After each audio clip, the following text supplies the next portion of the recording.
अर्थव्यवस्थेचे आधुनिकीकरण या संकल्पनेच्या माध्यमातून कर रूपाने मोठ्या प्रमाणात विकासासाठी निधी उपलब्ध होत आहे. हा निधी विकसनशील कामांना गती देण्यासाठी वापरला जात आहे. त्याचबरोबर देशाची बँकिंग व्यवस्था सुदृढ होण्यासाठी प्रयत्न होत असल्याचे रिझर्व्ह बँकेचे संचालक सतीश मराठे यांनी सांगितले. पुण्यश्लोक अहिल्यादेवी होळकर सोलापूर विद्यापीठ आणि bank of Maharashtra employees union Aurangabad यांच्या संयुक्त विद्यमाने आयोजित कॉम्रेड प्रभाकर यादव व्याख्यानमाला हिराचंद नेमचंद वाचनालयाच्या लोकमान्य टिळक सभागृहात पार पडली. याप्रसंगी रिझर्व्ह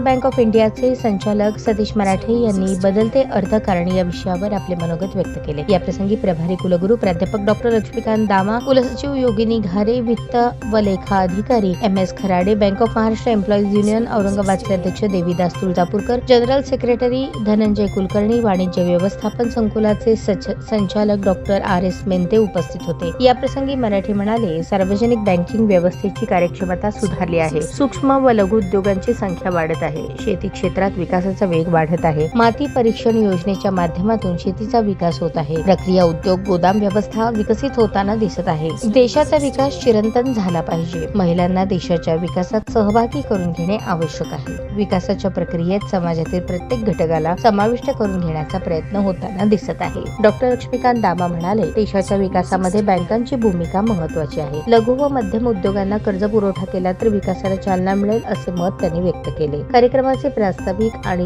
सूत्रसंचालन समन्वयक डॉक्टर वनिता सावंत यांनी केले. पाहुण्यांचा परिचय सौजन्य घंटे यांनी केला. आभार डॉक्टर रेश्मी दाताई यांनी मानले. कार्यक्रम यशस्वी करण्यासाठी doctor Vighnesh Nadargi, doctor Imtiyaz Sayyed, doctor Jayashree Mundewadikar, Mugdha Jagdale, Vanita Honmane यांनी परिश्रम घेतले.